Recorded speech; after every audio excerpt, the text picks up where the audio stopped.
Hello guys, welcome back to our channel. Episode ആരംഭിക്കുമ്പോൾ കാണിക്കുന്നത് തൻ്റെ കാലിലെ മിഞ്ചി തടവിക്കൊണ്ട് രാജുവുമായിട്ടുള്ള വിവാഹം കഴിഞ്ഞ കാര്യങ്ങളെല്ലാം ഓർത്തിരിക്കുന്ന ഋതികയാണ്.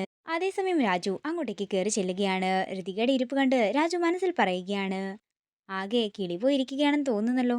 എന്താ മേഡം, മേഡം എന്താ ഇങ്ങനെ സ്വപ്നം കണ്ടുകൊണ്ടിരിക്കുന്നതെന്ന് രാജു ചോദിക്കുമ്പോൾ ഋതിക ചോദിക്കുകയാണ്, രാജു, രാജുവിനറിയാമോ ഈ മിഞ്ചി ധരിക്കുന്നത് എന്തിനു വേണ്ടിയിട്ടാണെന്ന്?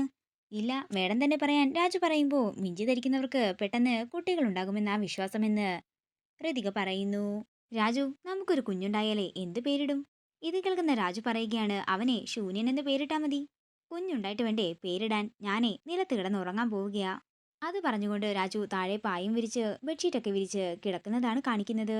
തുടർന്ന് രാജുവിനെ എങ്ങനെയെങ്കിലും മുകളിൽ കയറ്റണമെന്ന് ഉദ്ദേശിക്കുന്ന ഋതിക രാജുവിനോട് പറയുകയാണ്, രാജു, ഈ തറവാട്ടില് ഒരുപാട് പ്രേതങ്ങളുണ്ട്.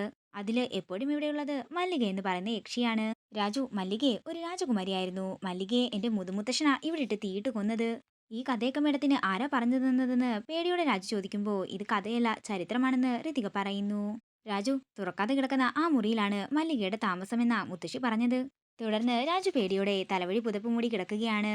രാജു, ലൈറ്റ് ഓഫ് ചെയ്യട്ടെ എന്ന് ഋതിക ചോദിക്കുമ്പോൾ നിർബന്ധമാണെങ്കിൽ മാത്രം ഓഫ് ചെയ്യാനായി രാജു പറയുന്നു. തുടർന്ന് ലൈറ്റ് ഓഫ് ചെയ്യുന്ന ഋതിക രാജുവിന്റെ അടുത്തേക്ക് ചെന്നിരിക്കുകയാണ്. പുതപ്പ് മാറ്റുന്ന രാജു ഋതികയെ കണ്ട് ഞെട്ടലോടെ എഴുന്നേൽക്കുകയാണ്. എന്റെ മേഡം, ഞാൻ പേടിച്ചുപോയി. ഇത് കേൾക്കുന്ന ഋതിക രാജുവിനെ നോക്കി പൊട്ടിച്ചിരിക്കുമ്പോ ഋതികയുടെ ഭംഗി ആസ്വദിച്ചുകൊണ്ട് ഋതികയുടെ കവിളിൽ തൊടാൻ ഒരുങ്ങുകയാണ് രാജു. പെട്ടെന്ന് തന്നെ ബോധം വരുന്ന രാജു തന്റെ കൈ പിന്നോട്ട് വലിക്കുന്നു. അങ്ങനെ അവർ രണ്ടുപേരും ഉറങ്ങുന്നതാണ് കാണിക്കുന്നത്. പിന്നീട് കാണിക്കുന്നത് പത്മാവതിയാണ്. ജീവിച്ചിരുന്നെങ്കിൽ എന്റെ അച്ഛനിപ്പോ 100 വയസ്സുണ്ടായേനെ. എന്റെ അച്ഛന്റെ ആത്മാവിന് നിത്യശാന്തി നൽകണേ എന്ന് പറഞ്ഞുകൊണ്ട് പത്മാവതി വിളക്ക് തെളിയിക്കുമ്പോൾ പെട്ടെന്ന് തന്നെ വിളക്ക് കെടുകയാണ്.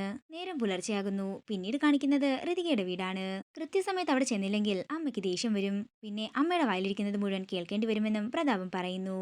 അതേസമയം തന്നെ റെഡിയായിക്കൊണ്ട് യാമിനിയും ശേഖരനും അങ്ങോട്ടേക്ക് എത്തുകയാണ്. അതേസമയം അംബികയും ദീപക്കും കൂടി താഴേക്ക് വരികയാണ്. ദീപക്കിനോട് എല്ലാം നോക്കിയും കണ്ടും ചെയ്യാൻ പറയുമ്പോ, അല്ല ഇവനെന്താ വരുന്നില്ലേ എന്ന് പ്രതാപൻ ചോദിക്കുന്നു. ഇവൻ വന്നാ പിന്നെ ഈ വീട്ടില് ആരും ഉണ്ടാകില്ലല്ലോ. അല്ല, ഇവന്റെ ഭാര്യയും കുഞ്ഞും എവിടെയെന്ന് പ്രതാപൻ ചോദിക്കുമ്പോ അത് പ്രതാപൻ അറിഞ്ഞില്ലായിരുന്നു. കഴിഞ്ഞ ആഴ്ച ഒരു വീട് വാടകയ്ക്കെടുത്ത് അവളെയും കുഞ്ഞിനെയും അങ്ങോട്ടേക്ക് മാറ്റി. ഹോസ്റ്റലിലേക്കാണെന്നല്ലേ എന്നോട് പറഞ്ഞതെന്ന് ശേഖരൻ ചോദിക്കുമ്പോ അത് പിന്നെ കുഞ്ഞുള്ളതല്ലേ, അതുകൊണ്ട് വീട് തന്നെയായിരിക്കും നല്ലതെന്നാ തോന്നിയതെന്ന് അംബിക പറയുന്നു. എന്നാൽ ഇവനും കൂടി ആ വാടക വീട്ടിൽ പോയി താമസിച്ച പോരെയെന്ന് പ്രതാപൻ ചോദിക്കുമ്പോ, എടാ, അവൾ ഇപ്പോഴും ആ വീട്ടിൽ തന്നെ ഉണ്ടോ എന്ന് ശേഖരൻ ചോദിക്കുന്നു. അങ്ങനെ യാമിനിയും ശേഖരനും പ്രതാപനും കൂടി പുറത്തേക്ക് ഇറങ്ങുകയാണ്. അല്ല, ചേച്ചി വരുന്നില്ലേ എന്ന് ശേഖരൻ ചോദിക്കുമ്പോ ഞാൻ പുറകെ മറ്റൊരു കാറിൽ എത്തിയേക്കാമെന്ന് അംബിക പറയുന്നു. പിന്നീട് കാണിക്കുന്നത് അംബിക മറ്റൊരു കാറിൽ പോയിക്കൊണ്ടിരിക്കുന്നതാണ്. അതേസമയം രാജുവിന്റെ വീടിന്റെ അടുത്തെത്തുമ്പോൾ ഡ്രൈവർ വണ്ടി നിർത്തുന്നു. എന്താ നിർത്തിയതെന്ന് അംബിക ചോദിക്കുമ്പോ അത് പിന്നെ ഇവിടുന്ന് കുറച്ച് ആളുകൾ കയറാനുണ്ടെന്ന് സരസ്വതി മേഡം പറഞ്ഞിട്ടുണ്ടായിരുന്നെന്ന് ഡ്രൈവർ പറയുന്നു. അതേസമയം രാജുവും കുടുംബവും റോഡിലേക്ക് വരികയാണ്. രാജുവിന്റെ കുടുംബത്തെ മുഴുവൻ കണ്ടുകൊണ്ട് ഞെട്ടലോടെ നിൽക്കുകയാണ് അംബിക.